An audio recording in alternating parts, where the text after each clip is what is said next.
Assalamualaikum warahmatullahi wabarakatuh. Alhamdulillahi ala ni'mai wa syukrulillahi ala atai.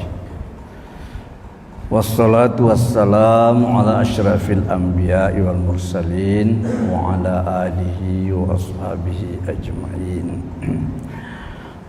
Para jamaah yang mulia, ya, alhamdulillah kita telah beribadah, kita telah mendekatkan diri kita kepada Allah Subhanahu wa taala, dan setelah ini kita melanjut kepada pengajian kita, pelajaran kita, mengikuti dan mendengarkan penjelasan-penjelasan Al-Quran yang kita pelajari, yang kita baca dari surah Ar-Ra'd. Kita untuk kali ini, malam ini, insyaallah kita sudah mulai masuk pada ayat yang ke-14 dari surah Ar-Ra'd. Jadi ayat yang ke-14 surah Ar-Ra'd. A'udzu billahi minasy syaithanir rajim. Lahu da'watul haqq walladzina yad'una min dunihi la yastajibuna lahum bisyai' illa kabasiti kaffaihi ilal ma' liyablugha fahu wa ma huwa bibalighihi wa ma du'aul kafirina illa fi dhalal. Apa yang akan kita pahami sebentar dengan ayat ini, yaitu mutlaknya kebenaran itu ada pada Allah, kebatilan ada pada yang selain Allah. Semua yang dari Allah itu benar adalah kebenaran, dan yang bertentangan dengan yang datangnya dari Allah itu adalah kebatilan. Itu yang kita akan bayangkan sebentar. Lahu da'watul haq, baginya lah, bagi Allah, da'watul haq, seruan yang benar.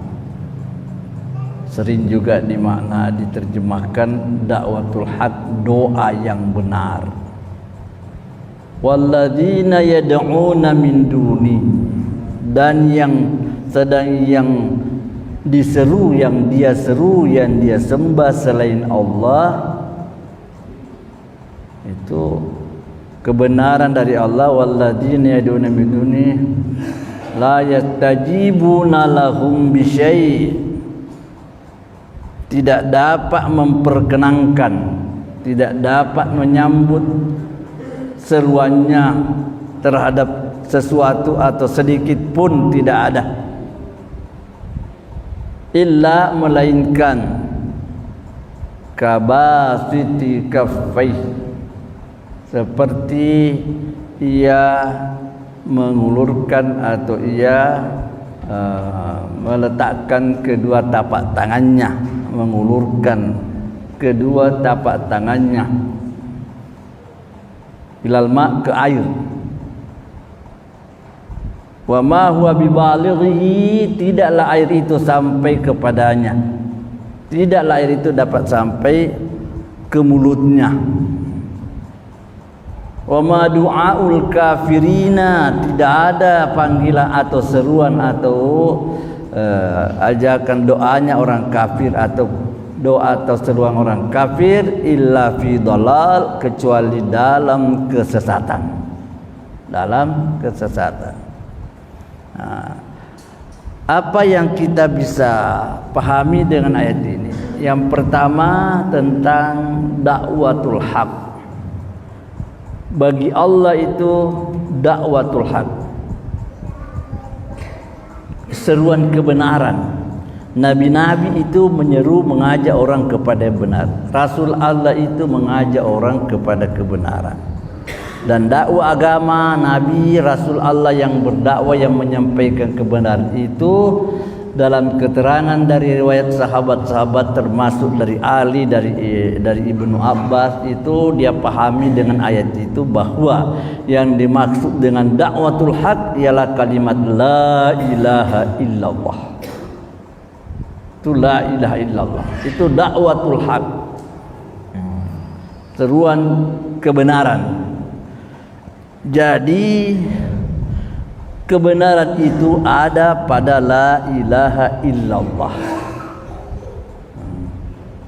Di situ letaknya kebenaran yang didakwakan, yang diserukan oleh para rasul-rasul Allah. Keluar daripada dakwatul haq atau menyimpan daripada makna kalimat atau bertentangan dengan kalimat la ilaha illallah, itu adalah kebatilan. Jadi dengan pemahaman bahwa kebenaran itu hanya yang datangnya dari Allah, sumber kebenaran itu ada pada dasar akar kalimat la ilaha illallah. Itu menurut penjelasan dari dua sahabat mulia dari Nabi, termasuk Ali bin Abi Thalib, Ibnu Abbas, itu sudah menjelaskan seperti itu. Selain itu, kalau dengan pengertian yang kedua atau yang dimaksud dengan dakwatul haq, itu juga sering dikatakan dengan dakwatul haq, artinya doa yang benar. Doa yang benar. Apa maksudnya? Doa itu dianggap benar kalau kita berdoa kepada Allah. Kalau kita berdoa kepada yang selain Allah, mengharap kepada selain Allah, itu jelas sudah penyimpangan. Karena berdoa secara benar hanya kepada Allah. Berdoa kepada yang selain Allah itu adalah penyimpangan, dan itu adalah alamat kebodohan. Nah, sekarang kedua-dua pengertian atau makna penafsiran yang seperti itu atau penterjemah yang seperti itu semua dapat diterima dengan benar. Yang pertama, kalau kita berkata bahwa dakwatul haq itu ialah kalimat la ilaha illallah, ya benar, karena pada ucapan la ilaha illallah itulah sumber persoalan kita sebagai makhluk. Kita mengajak orang untuk bersama-sama meyakini bahwa Allah itu esa, tidak ada Tuhan selain Allah. Kalau kita mengajak orang kepada ajaran tauhid yang mulia seperti itu, berarti itu dakwatul haq. Dakwatul haq.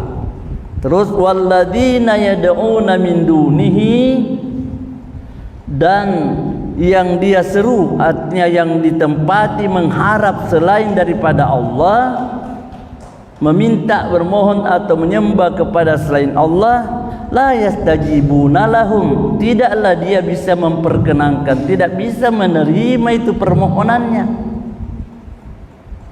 Tidak bisa. Apa yang kita bisa harapkan dari Tuhan yang selain Allah?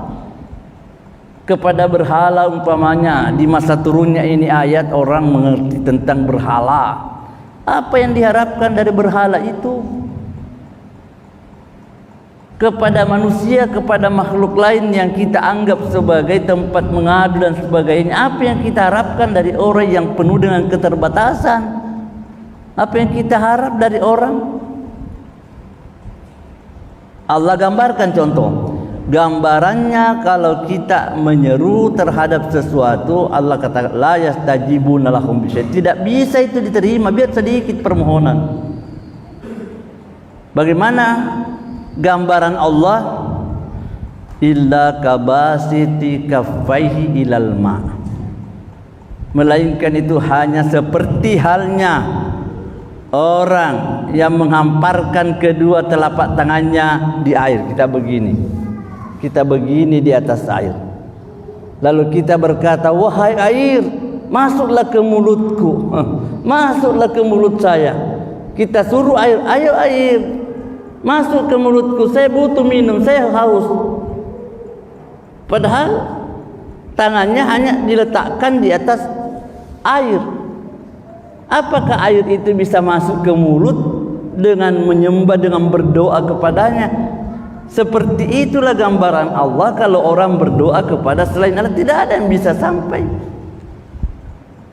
Wa ma huwa bibalighihi, tidaklah dapat sampai padanya. Air tidak mungkin air itu bisa masuk ke mulut dengan hanya meletakkan telapak tangan di atasnya lalu kita berharap. Itu gambaran dari Allah. Kalau ada orang yang mengharap kepada yang selain Allah, sama dengan orang yang mengharap mau minum tapi tangannya hanya diletakkan di atas air, dihamparkan lalu dia minta, "Hai air, masuklah ke mulutku." Tidak mungkin. Seperti itu tidak mungkinnya kata Allah bisa jadi benar kalau kita menyembah, berdoa kepada yang selain Allah. Wa ma du'aul kafirina illa fi dhalal. Tiadalah seruan atau doa atau harapan orang kafir, tidak ada pengharapan, tidak ada doanya, tidak ada seruannya, tidak ada permohonan orang kafir dalam bentuk yang seperti tadi, illa fi dhalal, kecuali hanya dalam kesesatan. Nah, sudah jelas dengan ayat ini menolak, tidak menerima kehidupan yang mengharap kepada yang selain Allah. Dengan ayat ini jelas membatalkan pengakuan-pengakuan yang biasa timbul di dalam hati seseorang untuk menganggap ada harapan yang bisa kita tunggu, yang bisa kita nantikan selain daripada mengharap kepada Allah. Dengan segala macamnya tadi, segala macamnya yang kita harapkan itu, seperti juga yang kita lihat dalam kehidupan manusia, berapa macam tempat mereka mengharap. Dengan benda-benda dia mengharapkan sesuatu, entah itu rezeki, entah itu keamanan, pembelaan dan sebagainya. Mengharap sesuatu dengan seolah-olah pada benda ada, pada sesuatu itu ada kemungkinan untuk meluruskan atau menerima harapan dan doa atau permohonan kita. Jadi jelas sekali bahwa agama menetapkan haramnya, tidak adanya atau batalnya semua bentuk penyembahan dan permohonan kepada selain Allah. Itu dikatakan fi dhalal. Walillahi yasjudu man fis samawati wal ard. Kepada Allah bersujud, untuk Allah tempatnya bersujud, man fis samawati wal ard, semua yang ada atau apa saja yang ada di langit dan apa saja yang ada di bumi, tau'an wa karha, rela atau terpaksa. Sujud dengan rela atau sujud dengan keadaan terpaksa. Jadi semua makhluk atau benda yang ada, baik yang ada di langit maupun yang ada di bumi, itu dikatakan oleh Allah dengan ayat ini, semua harus tunduk kepada Allah. Tau'an wa karha, rela atau terpaksa. Wa zilaluhum, begitu juga bayangan-bayangannya benda itu. Bayangan kita, bayangan benda, bayangan semua yang kita lihat, bayang-bayangan itu semua itu bersujud kepada Allah. Bil ghuduwi wal asal, di waktu pagi, di waktu sore, atau sore, di waktu sore atau di waktu pagi, semua tunduk, sujud kepada Allah. Jadi kita lihat dulu, Allah dengan ini menyatakan segala makhluk yang ada di langit atau makhluk yang ada di bumi, baik itu makhluk namanya manusia, makhluk bernyawa atau benda mati, itu semua tunduk kepada Allah. Jadi kita pelajarilah tunduknya makhluk. Kalau kita katakan tunduk ikut apa maunya Allah. Ya, matahari, bulan, bintang, tunduk. Sejak diciptakan oleh Allah tidak pernah bisa berubah dari landasannya tempat dia berputar. Tunduk kepada Allah. Jadi semua berputar, berjalan, beredar sesuai dengan ketentuan Allah. Tidak boleh bertambah, tidak boleh kurang, tidak boleh tinggalkan tempat. Pada saatnya dia harus muncul, tidak boleh bertahan. Ketika Allah berkata terbitku matahari, tidak boleh matahari malas terbit, harus terbit. Pada waktu Allah berkata kau bulan sampai di sini berputar, beredar, semua itu terjadi dengan izin dan kekuasaan Allah. Semua makhluk seperti itu.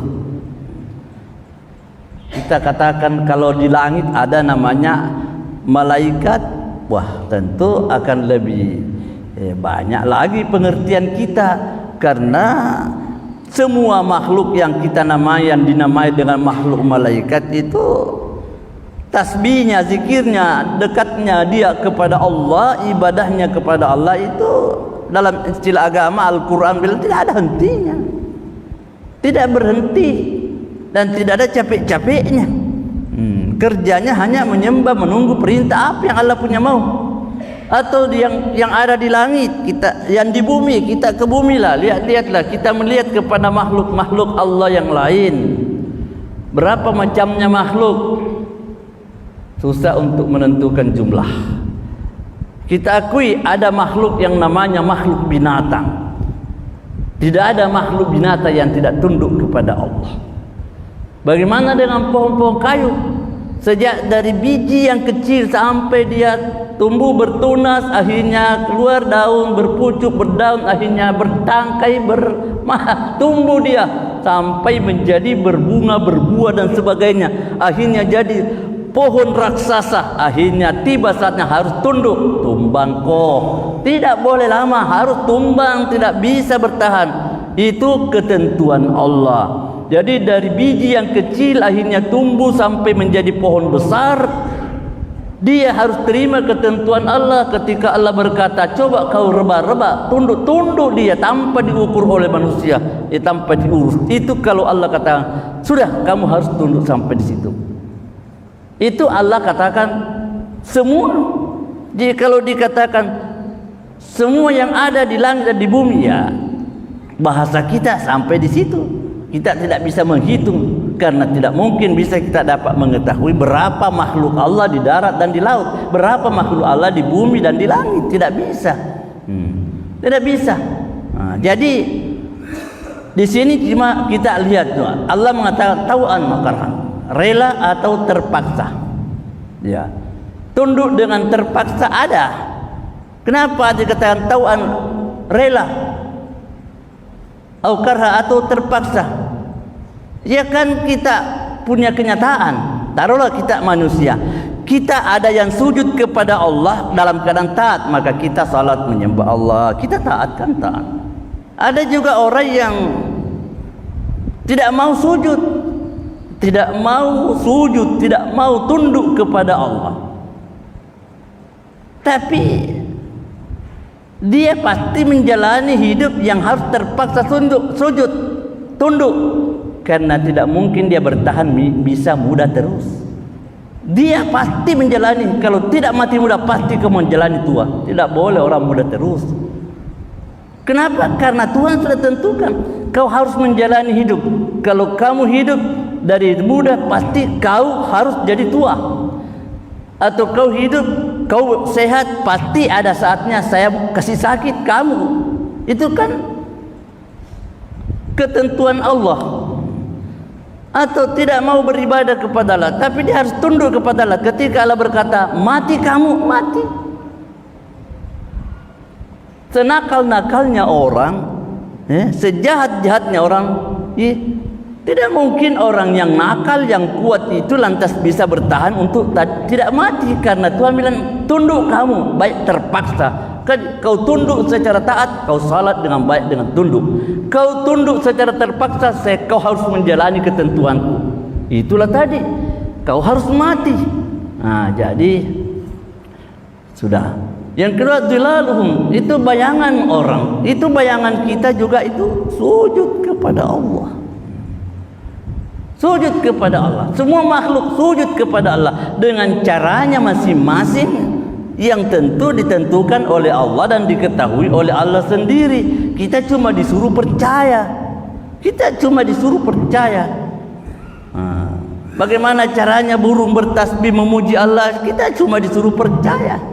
Karena ada ayat, wattairu saffatin, burung yang bersaf, yang berbaris itu, kullun qad alimat salatahu, semua burung yang terbang itu semua tahu tentang cara salatnya. Dia tahu salat, bagaimana salatnya burung. Walakin la tabqa'una tasbihahum, tapi kamu manusia, kamu itu tidak tahu bagaimana caranya burung itu bertasbih. Kita tidak tahu, cuma yakin karena Allah bilang bertasbih itu tidak ada yang menolak. Jadi seperti itulah yang kita pahami dengan membaca ayat-ayat Allah yang mulia seperti ini.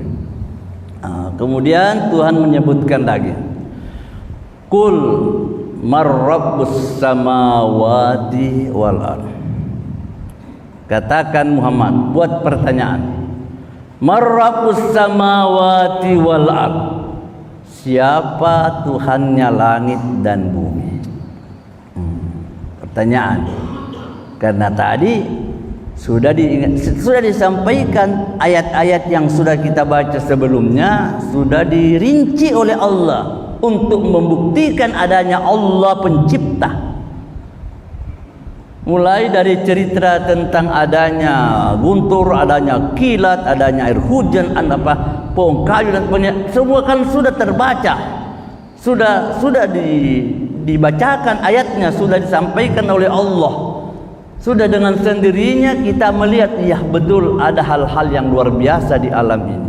Jadi pertanyaan sekarang, kalau memang kenyataan sudah seperti itu, marrabbus samawati wal ardh, jadi siapa Tuhan langit dan bumi?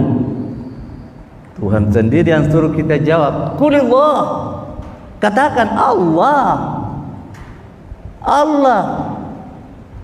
Allah yang tanya, Allah kasih kita jawaban. Karena persoalannya sudah jelas.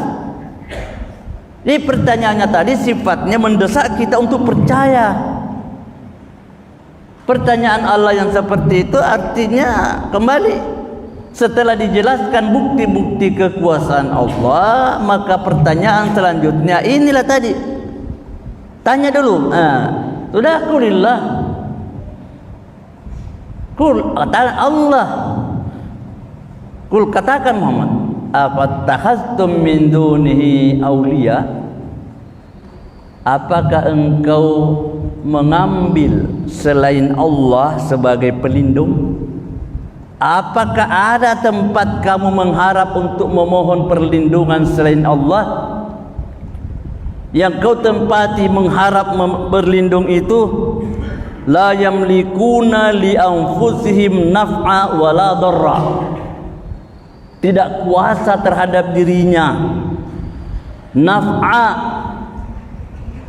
mendatangkan manfaat, tidak kuasa pada dirinya untuk mendatangkan sesuatu yang bermanfaat, wala darra, tidak kuasa juga mendatangkan mudarat. Itu ukuran untuk menetapkan betapa salah berpikir kalau sampai kita menganggap ada yang selain Allah, tempat memohon mengharap selain Allah.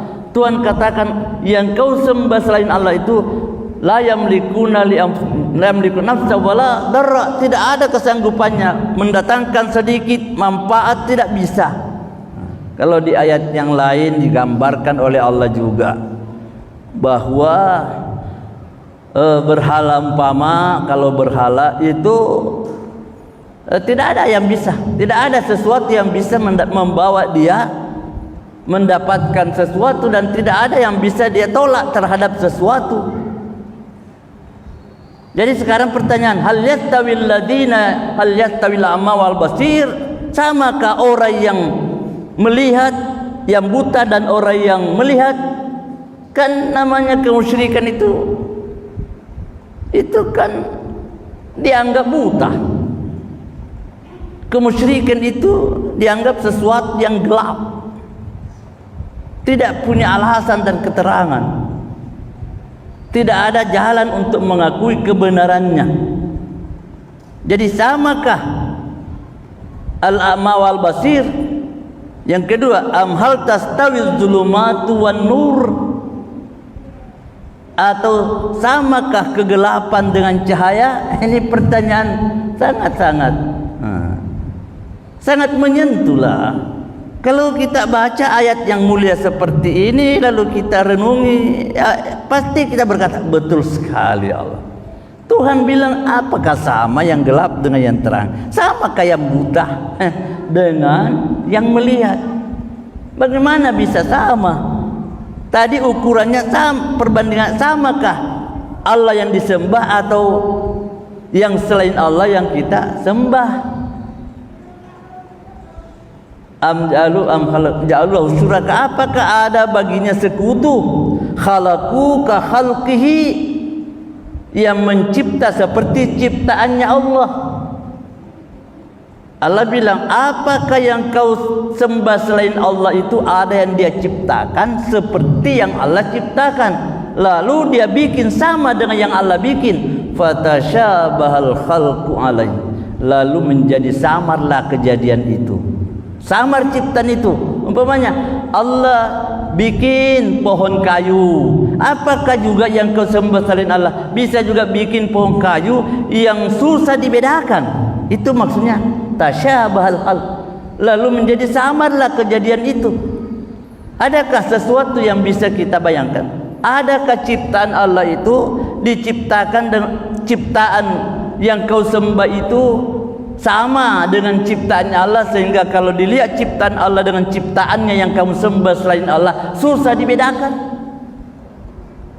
Apa yang bisa dibuat seperti itu? Allah ciptakan sungai, adakah juga kau bisa ciptakan sungai yang sama dengan ciptaan sungainya Allah?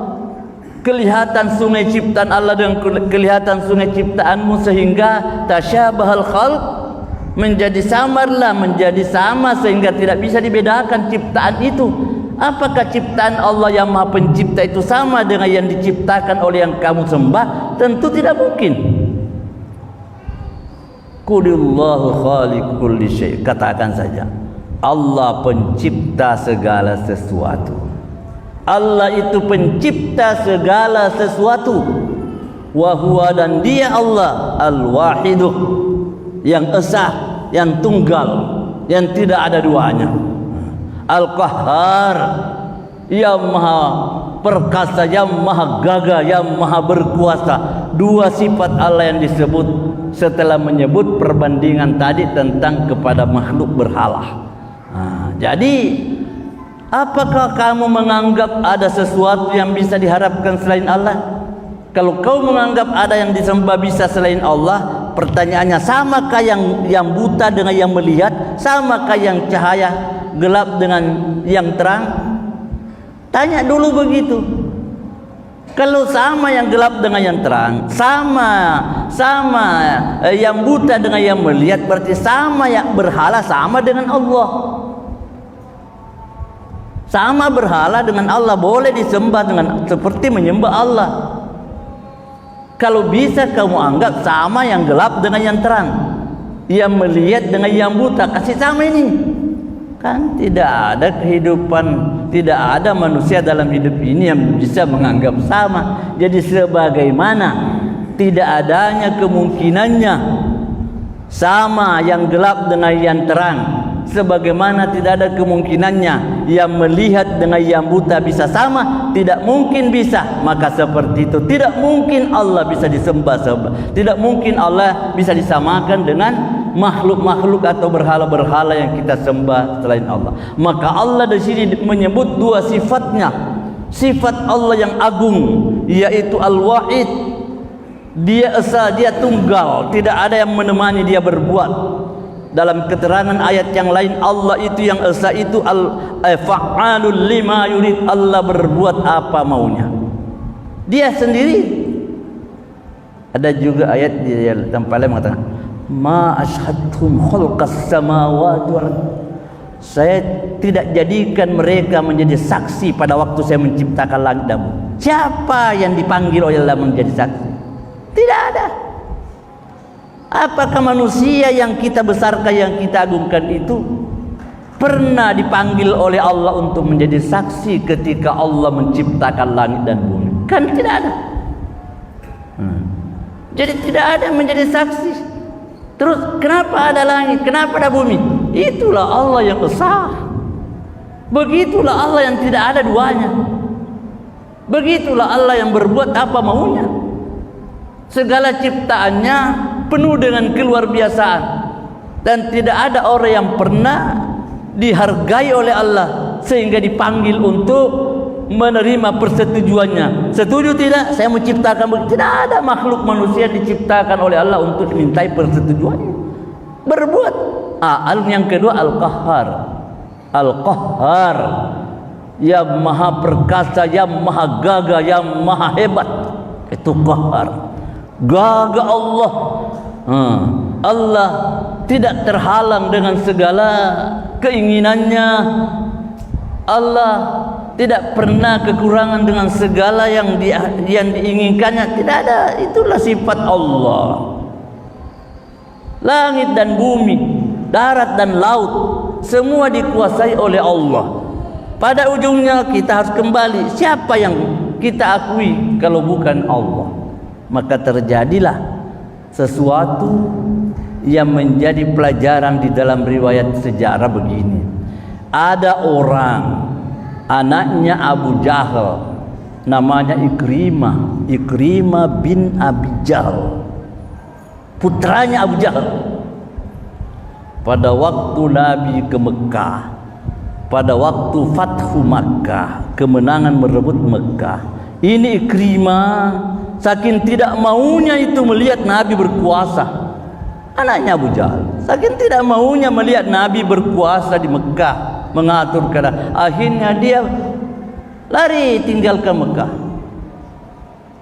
Dia mau tinggalkan Tanah Hijaz, pergi ke pinggir laut, cari kapal perahu untuk keluar kemana saja. Yang penting jangan tinggal di Mekah. Saking tidak maunya. Ini kita hubungkan ceritanya ini untuk melihat kebenaran ayat. Setelah dia dapat kapal, akhirnya Ikrimah berlayar sampai di tengah laut. Di tengah laut datang ombak, taupan keras. Akhirnya menjungkir-jungkir ini kapal. Sedikit lagi tenggelam. Sebab pokoknya terancam sudah, terancam. Ini nakhoda kapal. Ini dia sentil ini Abu Jahal, Ikrimah anaknya Abu Jahal. Juragannya bilang, kalau dalam suasana begini, coba apa bisa kita berdoa kepada berhala? Adakah kita bisa berdoa kepada berhala dalam kondisi seperti ini? Tidak ada tempat kita bermohon kecuali hanya kepada Allah. Tenden yang mentelan. Akhirnya Ikrimah, ya namanya hidayah, petunjuk Allah. Tapi ini sudah membuktikan bahwa tidak ada sesuatu yang kita andalkan selain Allah. Di tengah samudra, di tengah-tengah amukan ombak yang mempermainkan kapal. Kapalnya sudah naik turun mengikuti amukan ombak. Tidak ada upaya lagi. Akhirnya Ikrimah berkata, baik, saya dengan ini berkata, ya Allah. Dia sebut ya Allah, padahal belum Islam. Tapi namanya manusia itu tidak bisa hilang itu di hati manusia. Ada Tuhan, tidak bisa. Dia berkata, ya Allah, tolong diselamatkan Kalau saya berjanji, kalau saya selamat dengan ini, saya akan mencari Muhammad untuk saya minta maaf karena dia adalah pemaaf. Saya niatkan untuk mengikuti perjalanan hidup beragama bersama dia. Itu harapannya. Nah, sekarang Muhammad ditinggalkan di Mekah, dia pergi berlayar. Jadi ini Ikrimah karena sudah terdesak oleh batin anaknya Abu Jahal, sudah terdesak oleh kenyataan di tengah-tengah amukan ombak yang sangat mengancam ini. Akhirnya karena namanya anaknya Abu Jahal minta mana tahu apa kata dia? Ayo nak juragan, kasih pulang ini kapal, kasih pulang.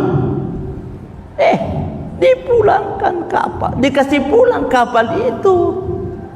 Tidak ada yang bisa melawan. Siapa yang bisa memacam-macam kalau anaknya Abu Jahal? Kasih pulang ini kapal di darat. Saya mau masuk di darat, saya mau ke Mekah, saya mau cari Muhammad. Pulang. Akhirnya sampai betul. Ini Ikrimah setelah naik ke darat, lalu kemudian ceritanya kita singkat sampai dia menemui Nabi. Setelah dia bertemu dengan Nabi, dia masuk Islam. Dia menyatakan keislamannya di hadapan Nabi dalam keadaan yang tidak pernah bisa dibayangkan oleh Abu Jahal bahwa anaknya akan menjadi pendamping Nabi. Ini Ikrimah mati dalam keadaannya sampai mati mendampingi Nabi dalam perjuangan. Selamat perjalanan hidup. Itu kan dari awal cerita tadi mengakui kepalsuan berhala. Palsunya itu yang kita sembah selain daripada Allah. Meskipun ayahanda Abu Jahal, iya jelas musuh utama, musuh besar yang paling menonjol terhadap perjuangan Nabi, tetapi namanya ayah dengan anak ya ayah, tetap ayah. Tetapi kalau sudah berbicara tentang kebenaran, sudah bicara tentang masalah akidah, tentang pendirian, itu sudah lain ayah, lain anak. Tidak ada hukum untuk menetapkan harus sama. Dalam artian bahwa biarlah ayahandaku Abu Jahal sampai dalam keadaan seperti itu, tetapi saya sudah yakin bahwa yang benar ini ialah dakwanya Nabi Muhammad. Itu Ikrimah bin Abi Jahal, terkenal sekali dalam sejarah. Dia seorang sahabat yang mendampingi sampai mati dia. Sejak dia Islam sampai mati dia tidak pernah lagi bermain-main dengan dakwah dan ajakan Nabi Muhammad. Itu pelajaran, itu pelajaran. Baik, kita lanjut satu lagi. Anzala minas sama'i ma'a. Nah, kemudian dengan ayat ini lagi Allah membuat satu gambaran tentang perbandingan lagi. Ukuran bagaimana melihat orang yang berakidah murni dengan orang yang akidahnya batal. Bagaimana perbandingannya? Allah kasih kita gambaran. Allah bercerita. Bagaimana jalan ceritanya? Inilah ayatnya. Anzala minas sama'i ma'an. Allah turunkan air dari langit. Tuh ceritanya begitu. Kita ikuti dulu keterangan cerita Allah. Allah yang menurunkan dari langit ada air. Air turun, fasalat audiyatun, lalu lembah menjadi banjir. Biqadariha, menurut ukurannya. Lembah-lembah, sungai-sungai semua banjir. Kenapa? Karena turun air dari langit. Air yang turun dari langit yang menjadikan lembah-lembah tadi menjadi banjir. Fahtamalas sailu, maka banjir itu mengandung zabadur rabiyah, busa Rabiah yang mengambang, busa yang berada di atas air. Allah sebut busa. Banjir ada busanya. Wa mimma yuqiduna alaihi finnar. Yang kedua, dari yang mereka bakar di api atau yang mereka masak di api. Mata zabadur rabiah. Ada juga mataan. Wa mimma yuqiduna alaihi finnar. hilyatan untuk bikin perhiasan, au mataan atau alat-alat lain. Kalau kita melihat besi atau ada yang kita bakar dengan besi atau dengan logam, emas apa segala, itu zabadun mithluhu, ada juga busa seperti itu. Ada juga busanya. Jadi air banjir punya busa. Besi yang dibakar menyala sampai jatuh karatnya kelihatan seperti ada busa yang terbang-terbang. Atau dengan emas yang dia dimasak demikian, ditempas demikian rupa, sebelum dia menjadi emas yang bisa dipakai untuk perhiasan, juga itu ada busa. Ada busa. Jadi kita tahu dua, ada busa air banjir atau busanya besi, busanya logam yang kita bakar atau yang kita masak.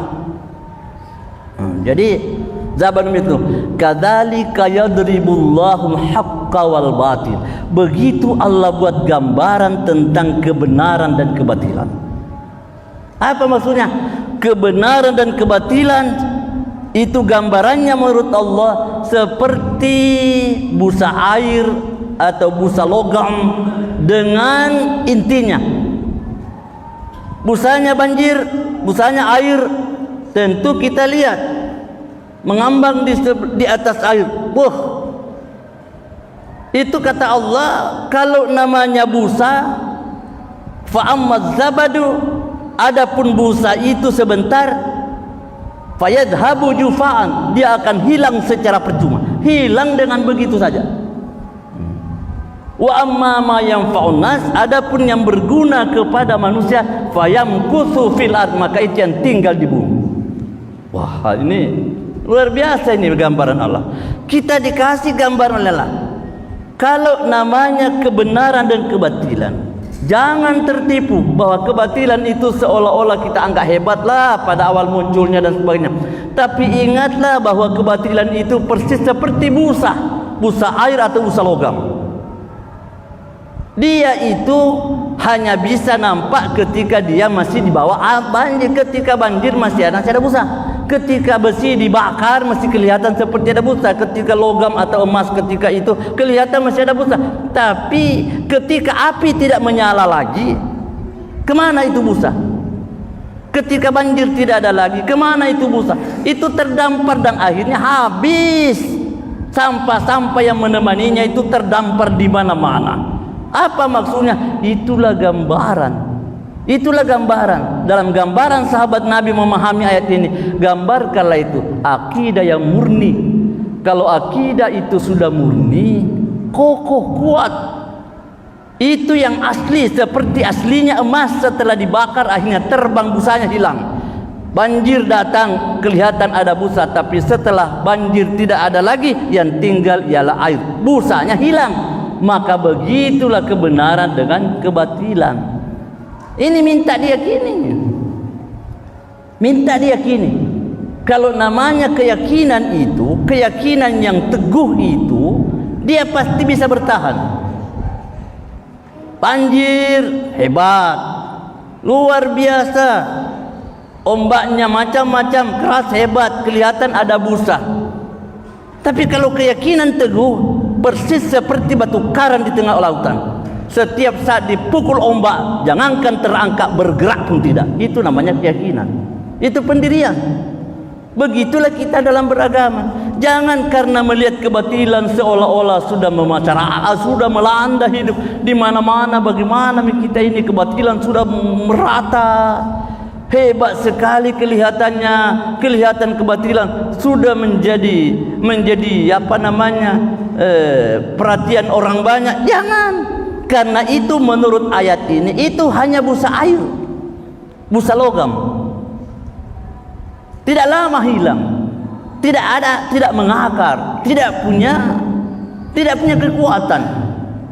Ada saatnya kebatilan itu lenyap. Ada, memang pada awal munculnya busa kelihatan hebat, berdangsa di atas air, sepertinya menguasai permukaan air kalau dia mulai muncul. Tapi pada satu saat yang tinggal itu wa amma ma yanfa'un nas, adapun yang berguna kepada manusia, fayamkuthu fil ardi, maka itulah yang tinggal di bumi. Apa yang bermanfaat? Air. Air karena berguna maka tinggallah air itu, hilanglah busanya. Emas yang tadinya berbusa ketika dibakar di tempat, setelah itu karena emas berguna tinggallah emas itu, maka busanya emas itu hilang, akhirnya tidak ditahu kemana lagi. Begitulah kalau keyakinan yang benar. Ada saatnya keyakinan itu memang diuji dengan keadaan. Pada satu saat seolah-olah kita dikalahkan oleh kebatilan. Pada kalau kita bertahan dengan teguh, akhirnya Allah berkata, kadzalika yadribullahul amsal. Begitulah Allah membuat perumpamaan. Begitulah Allah mengadakan perumpamaan kepada kehidupan kita, supaya kita paham betul. Jangan sampai kita tidak mengatakan, tidak meyakini itu, sehingga nanti keyakinan kita menjadi lemah. Supaya keyakinan kita tidak menjadi lemah, maka kita dibuatkan perumpamaan oleh Allah. Lihatlah busa air, lihatlah busa logam, tidak ada yang bisa bertahan. Dan begitulah namanya kebatilan. Kita kan sudah cukup. Kita di Indonesia sudah cukup belajar. Pada waktu dulu marak-maraknya PKI, seperti apa kita ini? Mau kemana kita ini? Si cenna narapi wetuna ganyam PKI deh, gagah. Mas tampak tak maya kata sapa songkok tua, mas songkok tua pala lo tahu dia sepika.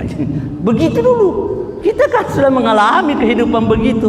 Saat-saat jayanya luar biasa, kita terjepit seperti apa. Tapi ketika Allah memunculkan kebenaran, habis semuanya. Tinggallah yang murni, yang muslim, yang baik hati, yang berniat baik dan yang selamat. Itulah yang mengatur kehidupan ini. Begitulah kita dalam pelajaran agama. Al-Quran mengajak kita kepada pemahaman yang seperti itu. Demikian dulu. Assalamualaikum warahmatullahi wabarakatuh.